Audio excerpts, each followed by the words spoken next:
So all of those wallets out there that don't support payment protocol yet, because they're browser wallets, there's really no excuse anymore. We actually went through and wrote all of the necessary code to do this completely in JavaScript, which as far as we can tell, and feel free to correct me if anybody knows of any projects that do this, but we think that's the first time that anybody's done that in JavaScript.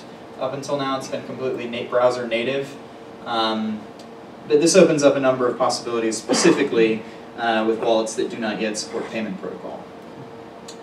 And the other one that I want to highlight is Bitcoin Explorers. So I talked a little bit about Insight, which is at insight.is, and is a full blockchain explorer. You can get UTXOs from it, you get balances of addresses, etc. Bitcore Explorers, Insight is a plugin into Bitcore that does all of the extra work necessary to monitor the network, the peer-to-peer network, read the transactions, and then track them appropriately. We're looking for more people to build more plugins because we know that our blockchain explorer, surely it won't ever be the best one, but we think that the community would be able to do that, and that's what we're really looking for, is some competition in that space. First one we're going to look at is Bitcore channel. Let me explain payment channels a little more clearly for those of you who don't know how they work. A payment channel is a type of smart contract that is possible with pure Bitcoin. It's possible today with Bitcoin. There's been an implementation out in Bitcoin J for some time. The reason it hasn't really seen widespread adoption yet is A, the use case isn't totally clear, and B, the protocol, it wasn't entirely clear. There was a couple of gotchas with, lock time, and now that we have the lock time opcode, we actually can make payment channels much more feasible. And so what we did is we decided that, hey, we're going to just commit to this and build a version of this that works interoperably with the Bitcoin J implementation.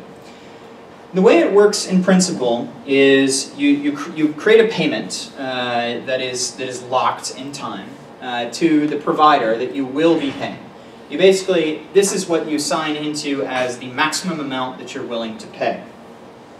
In return, the provider gives you a full refund transaction that is also lock-timed.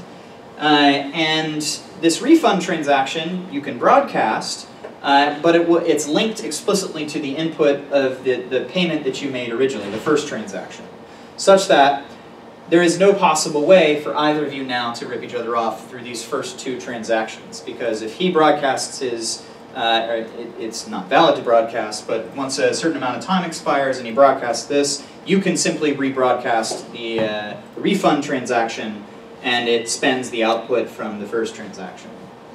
Then there is transaction 3, which is built on both of these things, and it starts at a 0 value, right? It's based on the inputs of both T1 and T2, right? Or it has outputs of both T1 and T2, in that at a 0 value, it will slowly, as time goes on, it will slowly re-increment, and you re-sign it every time you increment it, so that it moves value between the first transaction and the second transaction. So if I open the payment channel, I say I'm willing to pay up to 100 millibits for 30 minutes of internet time. So I'll go ahead and lock up that 100 millibits in my first transaction. He'll give me a refund transaction of 100 millibits in return. And then I have T3, this third transaction, that for every kilobyte that is downloaded, I sign that transaction to agree that I've received it. He signs a version of it to say that he sent it. And then when our time is up, my internet session is over, all we have to do is broadcast these transactions, and it is now a done deal. I get the remainder of my money back. So, first thing with Bitcore channel, we're just going to go ahead and require it, just like we do with everything else, but there's two classes that it exposes, the consumer and the provider. We're going to go ahead and add some hard-coded values here, the public key, first and foremost, the refund address, which is where our refund will go, and then the address of the payee, the actual provider, the person who's providing me the service. I'm going to go ahead and create an instance of this consumer class, and again, on network testnet. I provide it with these three things, the public key, the address, and the refund address. This is an empty transaction at this point in time. The funding address, you'll have to basically send Bitcoin to it. And there's a number of ways to set up this. You can use a previously unspent transaction, or you can fund it on the fly like this. I think the safest way in practice ultimately is to fund it when you're willing to open the connection and start the contract. And what you do is basically you then call process funding, and you pass in the array of the UTXOs that are a result of that. That basically sets up the first part of the consumer side. The provider side is a little simpler in that you simply have a payment address, and you have to share that public key with the people who want to pay you. So if you wanted to build a web server implementation of this, maybe you have a Chrome extension, and some sort of HTTP 425, I think it is, or 417 payment required, you give a JSON document back that gives the client the public key. And then your client-side extension just sort of reads it and sets up the payment channel. Once that server-side piece has been done, the provider, there's a little extra work to be done. Number one is the consumer has to set up his refund address, which he's going to message that to the provider to tell him where to send T2, the refund transaction. And then the message to the consumer from the provider, this will need to be run on the server side, is provider, you sign that refund transaction, provide that back to the customer, right, or to the consumer, who is then responsible to validate that refund. And we provide a convenience method for doing this, validate refund. This basically just double checks their signature, checks that the UTXO is actually adequate based on what they've said, and that it was actually your transaction that's being used there. We send to provider increments.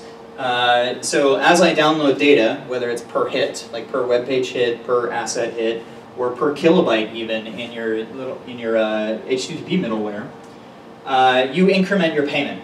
And what that does is it will modify the amount that T3 has within it. So in the first transaction, it will move from 0 Satoshi to, in this case, 400 Satoshis, right?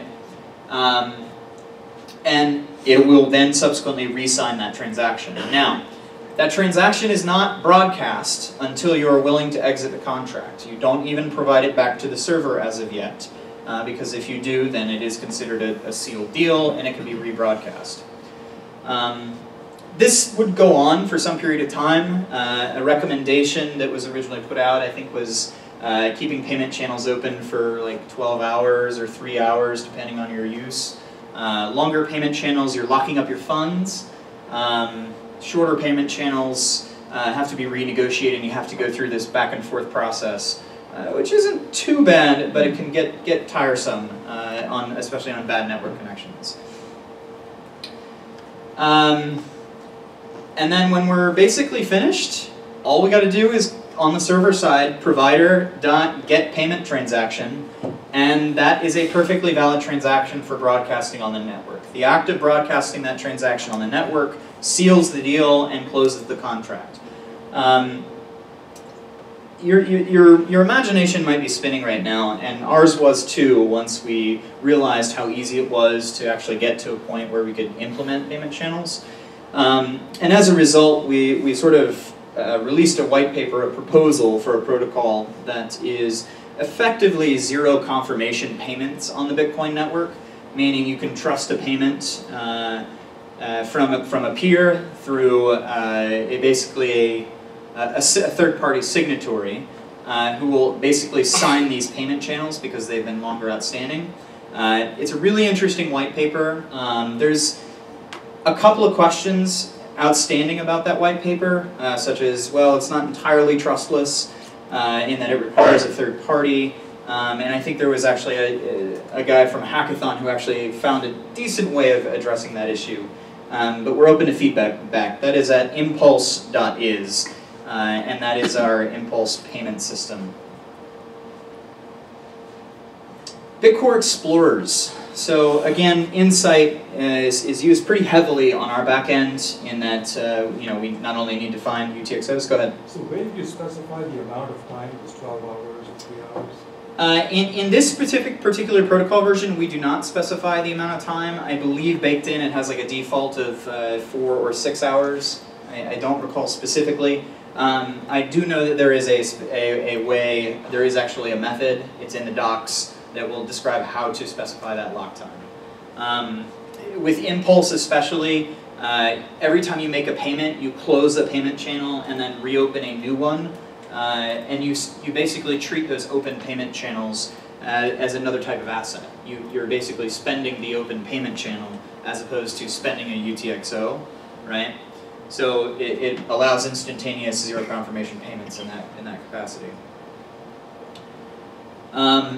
Bitcore Explorers, so we use Insight pretty heavily. As you can imagine, as we receive more and more transactions on our payment processing side, anytime we do any sort of accounting or auditing or inspection, we need some way of basically exploring the blockchain. So we built the Insight API, and it extends Bitcore. Very simple API call, Insight, get unspent UTXOs, right? Insight can connect to a Bitcoin RPC node to sort of handle the database operations. It can also connect directly to the peer-to-peer network and receive transactions on the fly. And as we move forward with sort of our Bitcore full node implementation, the idea is that we'll be able to drop in a Bitcore transport that simply is a full node, completely written, end-to-end, NPM installable, and it just runs. That's really our goal. So right now, Insight doesn't have its own index data. It just goes to it. It has its own index. Okay. It will not download the blockchain for you. So connecting to Bitcoin RPC, you can let Bitcoin RPC download the blockchain. It's just it's kind of a hassle to do in JavaScript, especially on application boot up and how do you architect that. So we basically pointed at a Bitcoin RPC to read in the initial data. It will build and maintain its own indexes. Okay. I believe it's currently using LevelDB for its own internal indexes. So basically storing UTXO sets, providing them with reasonable speed, and unlike Bitcoin RPC, which is terribly, terribly slow anytime you try to do more than 1 or 2 things with it. So this is exactly why we built Insight, so we had something a little bit more modern Bitcoin Core to use. As I mentioned earlier, we're totally looking for more people to build on top of Insight, enhance its functionality. It has what we need, but as a blockchain explorer, it's pretty much the only easily installed open source blockchain explorer. So we would love to see some analytics or visualizations built on top of that, or even just complete alternatives, and alternatives that plug into the Bitcore Explorers plugin. Lastly is the Bitcore payment protocol, and I don't know if I can stress how excited I am about this enabling finally more wallets to support payment protocol, and it's pretty trivial. Bitcore payment protocol is just require payment. Bitcore payment protocol. How you get the raw body is another question. There's a number of plugins in Node, and in actually directly in the browser you can read the raw request. What is a payment protocol? So payment protocol is a proto-buff method of exchange between a Bitcoin wallet and a payee, which can provide a URL, which then will provide a signed expectation from the wallet, which includes the amount that needs to be paid, the expected SSL certificate, specifying allows a client to specify where his change should be sent if a refund needs to be sent. It's basically, it will lock in the Bitcoin wallet to only be allowed to pay the intended recipient and only be allowed to pay the intended amount, and be certain within the CA's rigid architecture, be certain that you are paying the correct person. So I want to pay you like $1, you send me the transaction that you want me to send you? So close. It's actually inverted. So if I'm a merchant and I'm saying, all right, I need 230 millibits, right, for this transaction we're about to do. When I give you the payment protocol enabled address rather than just a Bitcoin address, it actually specifies a URL that your wallet then knows how to go hit, right? Verifies its SSL certificate, and I send you back the expectation for the transaction that you will then create and send either directly to me or broadcast over the peer-to-peer network. The direct payment thing is really exciting because it allows us to do peer-to-peer payments. I can literally hand you my signed transaction and walk away. Maybe I don't have cell phone service, maybe I don't have, maybe I don't even have a smart device at all. I can literally just use my Trezor, hand you a signed transaction, and walk away, right? And that's what that really is enabling, is a very smooth way of interacting between a payer and a payee. So the payment request, you take the raw body of the incoming request to verify it. Let's see, to create a request is the same way. New payment protocol, make payment request. From that body, you specify its version, you specify the PKI type, the PKI data, which is basically the SSL pinning, so that it allows us to say, if BitPay is requesting a payment, your browser simply will refuse to send it, or your Bitcoin wallet will simply refuse to send it anywhere other than the associated SSL certificate of that domain. Now, a little bit of a sort of a disclaimer. I hate SSL. I hate it with a passion. I think TLS is totally insufficient, especially considering the CA's sort of stranglehold on identity and assertion. And there are active efforts at BitPay and elsewhere to sort of find a blockchain-based solution that really works. If you're working on projects, I would totally encourage you to sort of do a little bit of research on this and try to build a real identity solution. This is one of the bigger outstanding hurdles. Lastly, once we've gone ahead and set up all of those payment request things, we can just simply call .verify to verify that signature. So I directed you guys at the Bitcore Playground earlier. Some of you may have had a chance to play around with it while I was talking, maybe even plug in some of the examples. I want to spend whatever remaining time I have to just take questions and input or feedback around Bitcore or any of the other things like Copay, our consumer wallet. So. Go ahead. Well, I was playing around with this earlier, and I was wondering, so Peer Manager is gone, and you must use now Insight to broadcast the actual information you want to do. So there is, I believe there is currently a Peer Manager class. I may be totally misspoken here. Give me 1 second. I'm going to pull up the docs. There is a plugin though on the the GitHub page for basically networking. There's Bitcore Message and Bitcore, I think it's Bitcore-PDP is what you're looking for. It's been pulled out into a separate submodule. Bitcore-PDP, that's what it is. Our doc site right here should list most of that. Yeah, here we go. So Bitcore peer-to-peer, I'm going to zoom in so you guys can see how that works. We did get rid of the Peer Manager class because it was kind of awkward and unwieldy, admittedly. We've replaced it with a Bitcore P2P pool class, which should be much easier. All you do is simply tell it which network to connect to, give it a couple of seeds, and then connect to the network. And then you will immediately begin receiving messages from the peer-to-peer network. This is really important to us, is keeping things targeted and isolated. One of the things we saw Bitcore, like the earlier branches of happening to Bitcore, is we had a lot of bloat. It was really building up. The browser build was getting pretty big. The server-side build was doing a lot of compiling stuff, and it was just like, it was unwieldy to use in a production environment, basically. So what we decided to do was break out all of the individual components so that we could pick and choose what gets installed. So you can get a lightweight, 15 kilobyte build of only the necessary components, or you can get the full-blown all of the things by installing all of the various plugins. And again, all of those are listed on github.com/bitpay/bitcore. There's a table there of the completed plugins. We only consider them completed once they've achieved 95% or more test coverage.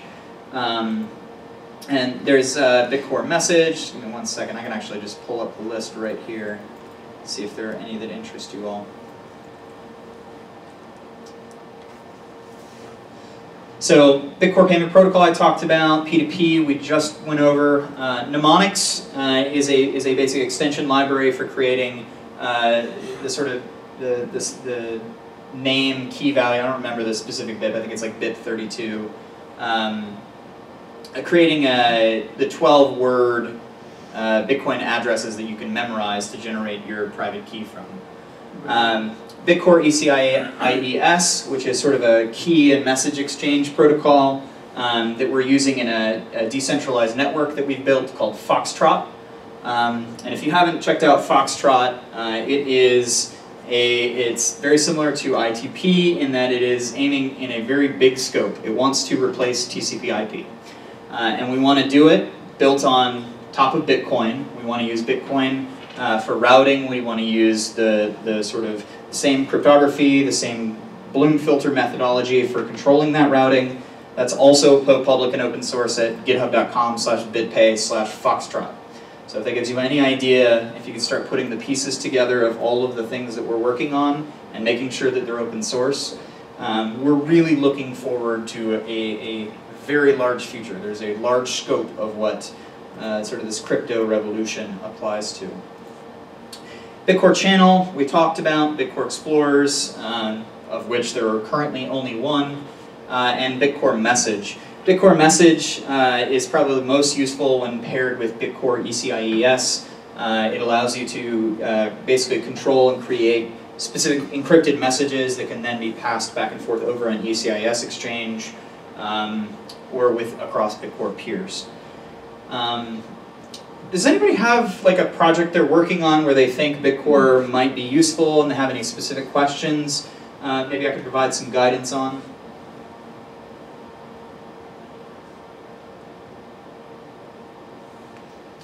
All right.